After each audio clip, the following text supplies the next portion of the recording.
positive for 2012, or are you feeling the January blues?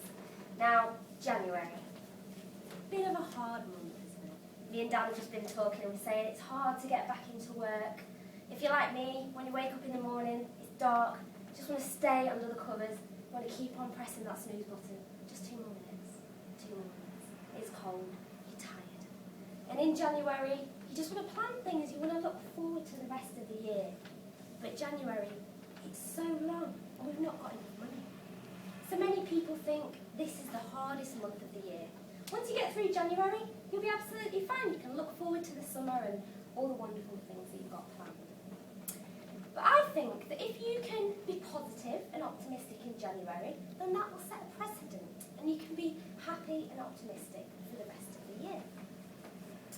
One sunny afternoon last year in North Carolina, I interviewed the author of this book, Positivity. Her name is Barbara Friedrichsen, and she details evidence of why it's so important to be positive and optimistic, and all the benefits that it gives us for our health and well-being. So Kerry, why is it important to be positive? You might be thinking. Well, reason 1. Optimists live longer. Optimists live longer. Why?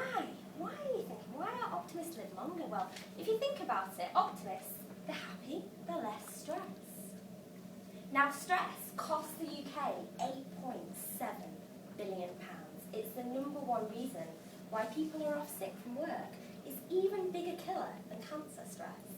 So it's an epidemic, really, if you like, in this country. So I found that one 30-year study found that optimists had about a 50% lower risk of early death than pessimists. And a few other studies show that a positive attitude is associated with a longer lifespan. So if you want to live longer, be happy. Reason 2. Optimistic people are healthier. Now, this follows on from my first point, so I just want you to think for a moment. When was the last time you gave somebody a hug? Just think about that, the last time you gave somebody a cuddle. Because if you're happy and optimistic, everybody's more loving, they're more cuddly, aren't they? Did you know that emotional warmth between people produces a hormone in our bodies called oxytocin, which releases a chemical called nitric oxide? And this expands our blood vessels, which means blood can flow around our body more easily. And that protects our heart. So oxytocin is known as a cardioprotective hormone. So next time you give your partner a big cuddle, or you give your friend a big cuddle, just remember, it's a win-win situation. You're lowering your risk of a stroke or a heart attack. Reason 3. Optimists are more successful. Really? What about miserable Alan Sugar or grumpy Simon Cowell, you might be thinking?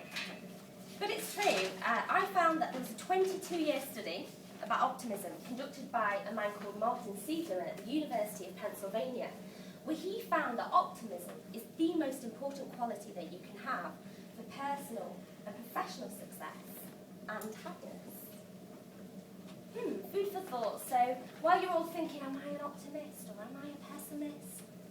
There's a fable that I'd like to tell you about. Now, as you can see, I can't draw. This is a picture of shoes. Terrible, I know. Crap picture, I know. So, there's a fable about a British shoe manufacturer who sent 2 salesmen to Africa to report on the market potential of shoes. What is the market potential of shoes in Africa? So the first salesman went off, reported back, and said, no potential here, because nobody wears shoes. The second salesman went off to Africa, came back and said, there is massive potential here, because nobody wears shoes. So there you go. Just shows you the difference between looking at something in an optimistic way or in a pessimistic way. So I want you to all think about whether you're optimistic or pessimistic about this year to come. Hopefully I'll give you a bit of food for thought. I know, for example, that I'm an optimist for one simple reason. I don't watch EastEnders. That episode of Pat Butcher, so depressing. I couldn't handle it, could I, Simon? You couldn't, no. So, to help you all be more optimistic for 2012, there's a handout which I'm going to give you. And this verse is called the Optimist Creed, and it was written 100 years ago this year by a man called Christian Larson. And I have this stuck up on my bedroom wall, and hopefully it will give you all a bit of food for thought and help you be more optimistic in 2012. Promise yourself to be so strong that nothing can disturb your peace of mind. To talk health, happiness and prosperity to every person that you meet. To make all of your friends feel like there is something within them. To look on the sunny side of everything and make your optimism come true. To think only of the best, to work only for the best, and to expect only the best. To be just as enthusiastic about the success of others as you are about your own.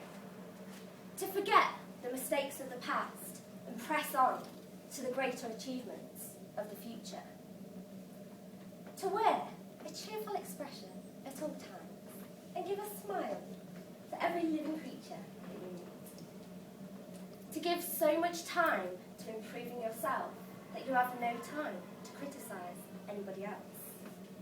To be too large for worry, too noble for anger, too strong for fear, and too happy to permit the presence of trouble. To think well of yourself and to proclaim this fact to the world, not in loud words, but in great deeds. To live in the faith that the whole world is on your side, as long as you are true to the best that is in you.